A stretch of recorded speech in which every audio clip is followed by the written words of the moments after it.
Hi, this is session 24 of our study of the Gospel of Mark.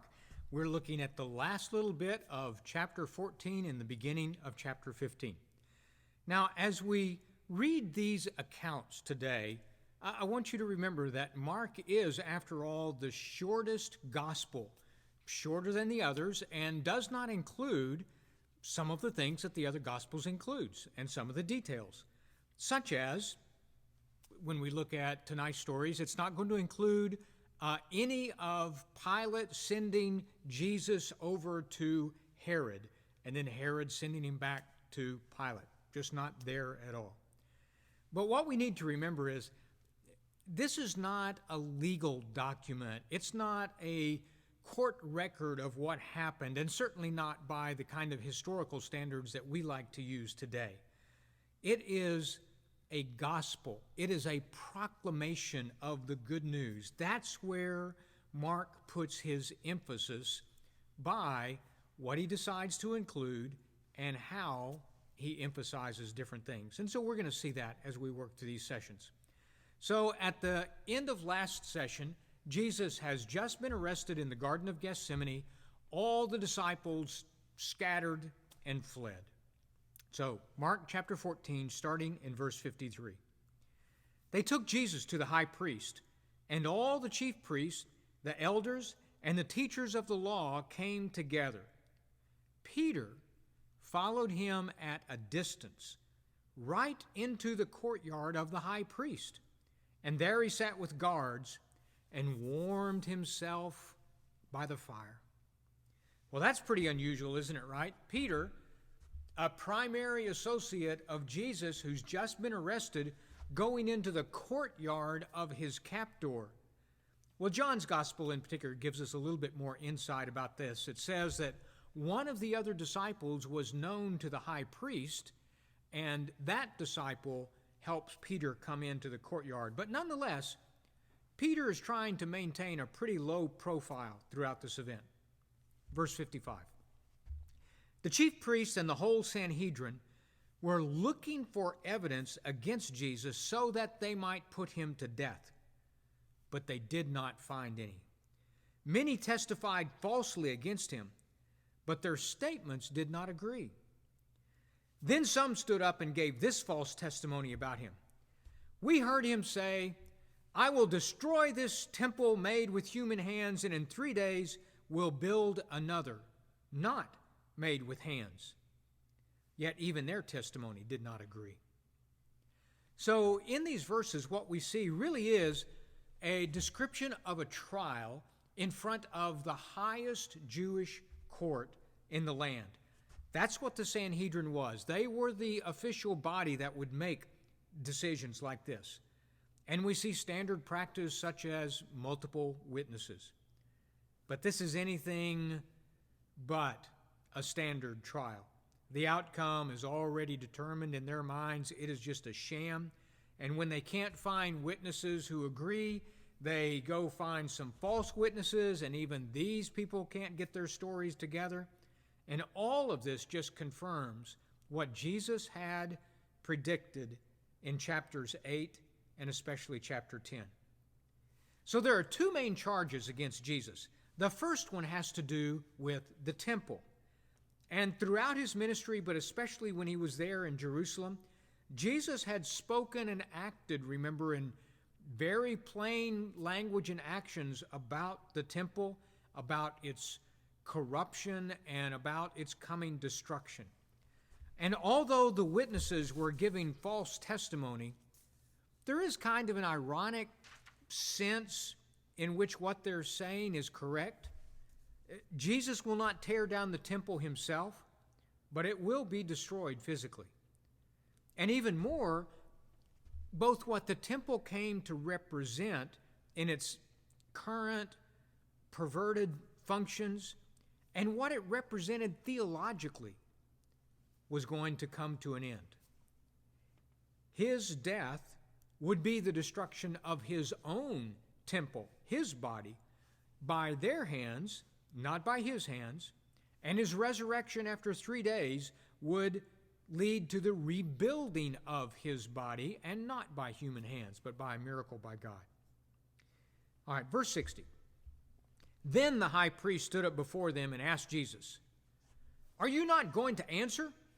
What is this testimony that these men are bringing against you?" But Jesus remained silent and gave no answer. So to this first charge about the temple, Jesus remained silent. Their actions will carry out the destruction of his body, his temple. But if they have not understood and accepted his teachings up to this point about the temple, Jesus was not going to try to unfold it now. And once again, the high priest asked him, "Are you the Messiah, the Son of the Blessed One?" So this then is the second charge. Who are you?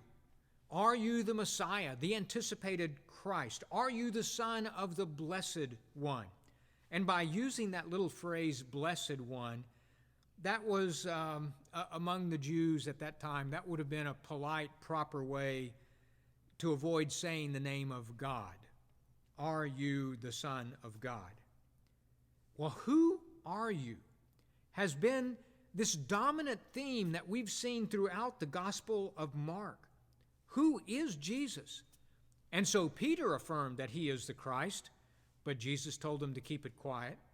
The demons would recognize and shout out that he was the Son of God, and they were silenced. Through his miracles, through his teachings, through his prophecies, throughout this gospel, Jesus has been answering this question, who are you?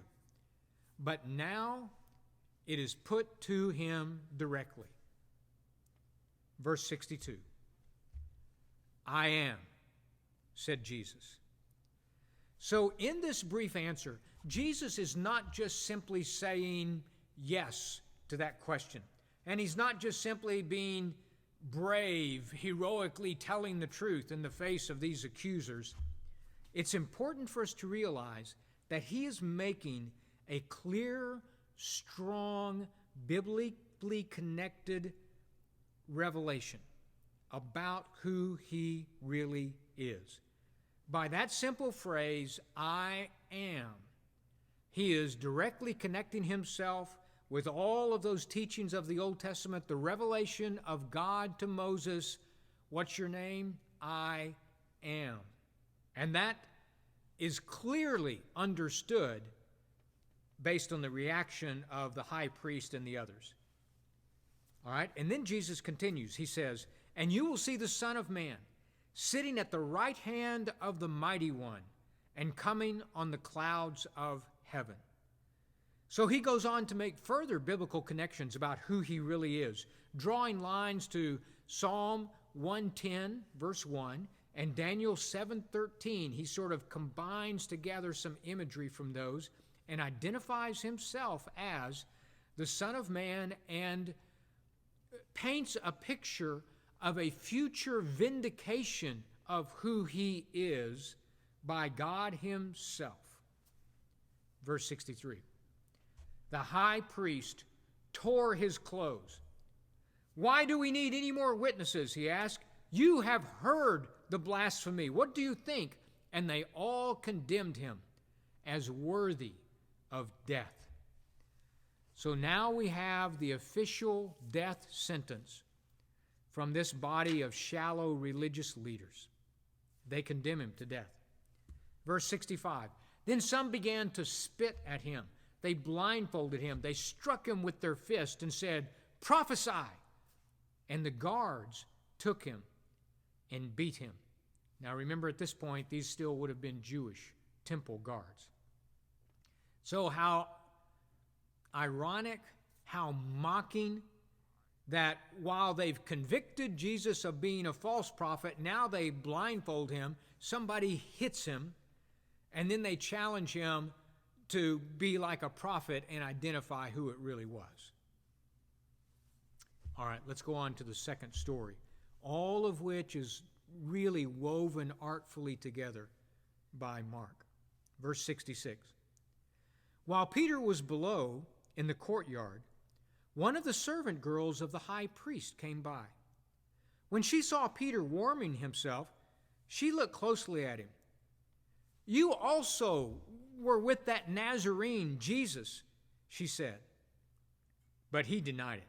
I don't know or understand what you're talking about," he said, and he went out into the entryway. Well, when the servant girl saw him there, she said again to those standing around, "This fellow is one of them." And again, he denied it. And after a while, those standing near said to Peter, "Surely you are one of them, for you're a Galilean." And he began to call down curses, and he swore to them, "I don't know this man that you're talking about." Well, that's kind of funny, right? Why would you be out there in the courtyard in the middle of the night with all of this hubbub going on if you don't even know who this guy is? Verse 72, "And immediately the rooster crowed the second time. Then Peter remembered the words Jesus had spoken to him, 'Before the rooster crows twice, you will disown me 3 times.' And he broke down and wept." So this is certainly one of the most powerful stories in the New Testament, one of the most poignant, and at some level, a story with which we can all identify. Peter's affiliation is obviously known to some of these ordinary people who are there, that he was a follower of Jesus. From the other Gospels, it talks about because of his accent, but whether that or his dress or something about it, he was a dead giveaway as a Galilean, which is how Jesus would have been identified also. And his denials took on these 3 forms. First, ignorance. "I don't know what you're talking about. I don't know." And then there's a denial of being part of a group of followers of Jesus. "I'm not one of them. No, I'm not a Christian," we'd say nowadays. And then finally, denying knowing Jesus himself.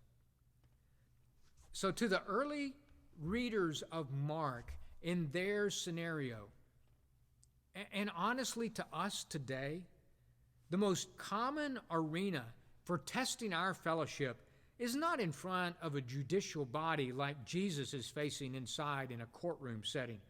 It's in the ordinary conversations and the relationships with everyday people. And these 3 reactions, pleading off ignorance, "I'm not one of them, I don't even know who he is," well, those are all typical of how we can cave in. The story concludes with the rooster crowing, just as Jesus had predicted. And Peter has now denied Jesus 3 times, just as Jesus said. You know, back a few hours ago, it seemed impossible to Peter that he would have done an act of betrayal and denial like this. But that's exactly what came to pass. A warning to us all, just like we talked about last week. So the very final scene then is Peter weeping, overcome by guilt and his emotions. Jesus told the truth and is condemned to death by men. Peter tells a cowardly lie and tries to save his own skin. But in trying to save himself, he actually ends up condemning himself. Jesus, though, is confident that he will be vindicated by the resurrection. Peter carries around this weight of unresolved guilt. All right, chapter 15, the trial before Pilate. So very early in the morning, the chief priest with the elders and the teachers of the law and the whole Sanhedrin made their plans. So they bound Jesus and they led him away and handed him over to Pilate. So what we began to see is that this event of Jesus' crucifixion is not just simply a Jewish affair. It will involve representatives of both Jews and Gentiles, all mankind represented there. And their motivations may be very different, but their final decision about Jesus, their treatment of Jesus, is the same: rejection, condemnation. Even the crowd, we're going to see here, even the crowd is not a passive observer. In this story, there are no passive observers, including you and I. In answer to the question of that old gospel song, were you there? Were you there? The answer is yes, we were. Verse 2. Are you the king of the Jews? Asked Pilate. And so Pilate is also asking this question, who are you? Now, his question takes a slightly different flavor. He wants to know if Jesus is a potential revolutionary, a threat to their existing order and to Caesar's authority. You have said so, Jesus replied. And Jesus' answer comes across sort of ambiguous, doesn't it? But that's intentional on his part. He is not a pretender to the Jewish throne seeking to establish an earthly kingdom. He's been very clear about that throughout his ministry. And yet, at a deeper level, he is the King of Kings. And as the King of Kings, he is a usurper, and he reigns over all earthly powers and temporary kingdoms and is a challenge to all human authority. The chief priests, verse 3, the chief priests accused him of many things. So again, Pilate asked him, aren't you going to answer? See how many things they are accusing you of? But Jesus still made no reply. And Pilate was amazed. And so that word has both amazed and kind of wondered. He was just perplexed and amazed and wondered at Jesus' reactions to all of this. These Jewish leaders are looking for any kind of charge that they can get to stick on Jesus. They're just throwing charges, hoping that something will stick on him, anything that will push the Romans to do what they want them to do, which is to kill Jesus. They didn't have that authority, remember. Only Rome did. So they've got to get Rome to do this. But despite all these various trumped-up charges, Jesus has no response. He does not need to defend himself against these baseless charges. He exemplifies what we see in the Old Testament in Psalm 38, the righteous sufferer, and in Isaiah 53, the suffering servant. Verse 6. Now it was the custom at the festival to release a prisoner whom the people requested. A man called Barabbas was in prison with the rebels who had committed murder in the uprising. The crowd came and asked Pilate to do for them what he usually did. Do you want me to release to you the King of the Jews? Asked Pilate, knowing that it was out of self-interest that the chief priest had handed Jesus over to him. But the chief priest stirred up the crowd to get Pilate to release Barabbas instead. So apparently at this time of year, it was sort of Roman policy in an effort to kind of keep peace among the people and demonstrate a little goodwill. At their big religious holiday, they would release someone. And Pilate is no naive simpleton about this whole affair. He has heard about things. And it would appear through this that Pilate really doesn't think Jesus is guilty, and so he's trying to find a way out of this. And so when the crowd comes and asks him to do what they normally do, release someone, he sees an opportunity to get out of this situation and release him. But the crowd is being manipulated by the religious leaders.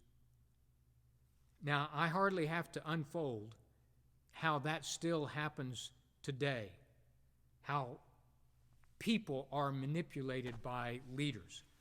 And so that might be influencers in social media, it might be consumer marketing, it might be all kinds of activists, but there are no shortages of people out there trying to influence our opinions, to alter our values and our choices and shape our lives.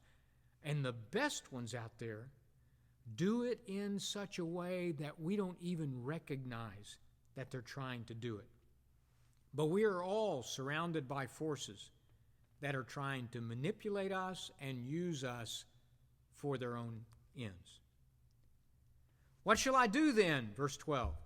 With the one you call the King of the Jews, Pilate asked them. Crucify him, they shouted. Why? What crime has he committed? Asked Pilate. But they shouted all the louder, or the word there could also be vehemently. I mean, before they shouted, now they're really getting worked up. Crucify him. And so, wanting to satisfy the crowd, Pilate released Barabbas to them. He had Jesus flogged and handed him over to be crucified. So it seems pretty clear that Pilate personally did not really think that Jesus was deserving of death. And so he's come up with this convoluted plan to give them an option, a way out of this dilemma. But the Jewish leaders and the mob that they had incited don't want a way out. They want Jesus dead. And so even if it means releasing a murderer back into society, they would rather have that than let Jesus live for one more day. The text makes the motivation of the Jewish side very clear. It was self-interest. It was to maintain their status quo, their own self-interest, and Jesus must be crucified. Now, the motivation of Pilate when he makes this final decision is just as clear. It says he wants to satisfy the crowd. Now, the Greek actually in that is a little bit awkward, and it's because it's a reflection of the Latin phrase satis facere, which leads to our words for satisfaction or satisfy. This Roman official was simply trying to find a way to placate the unruly mob and the troublesome leaders, so he does what he needs to satisfy them. Let me back up just a second. So, at the time that Jesus was born, there was a king, King Herod the Great, over this territory. But due to some political infighting, the Romans finally said, you know what, we're just going to make this a territory with a Roman governor. And so starting from 6 A.D., there were Roman governors appointed there for a period of time. Pilate had been the governor since about 2 years before John the Baptist began his ministry. So he's been sitting in this office for 5 or 6 years now. He was the 6th Roman governor. And the territory wasn't just Jewish territory, but it was also Syria, and his regular palace was up in Syria at Caesarea. Much nicer place for a Roman to be. Weather's better, more amenities. That's where his palace was. You didn't have to put up with all the Jewish cultural issues all the time. But during Passover, he's going to come to Jerusalem and be there in case there's any trouble, just like this. So this wily Roman political leader, he's had plenty of experience in trying to figure out the way out of a tough political situation and placate the mobs and not have a disruption. And so to satisfy them, he releases a murderer back into society, and he hands Jesus over to be crucified. The flogging before being crucified was a typical Roman practice. It wasn't just enough to kill someone, but the horrible death on the cross, they would flog them first. Now, certainly that would weaken a person who had been condemned and lead to a quicker death on the cross, but I doubt that it was mercy for the convicted criminal that led them to do that. So Pilate's response gives us some pretty powerful insights for our lives today. Attempting to satisfy others, attempting to satisfy the crowd, is not a good motivation for the decisions in our lives. And it will lead us to do just what Pilate did. It will lead us to release something dangerous into our lives, and it will lead us to condemning Jesus. Even if we know in our heads that this is not right, just like Pilate knew that Jesus was not truly guilty, if we simply try to satisfy the crowd, that's where this is going to lead us. Let's stop and pray together.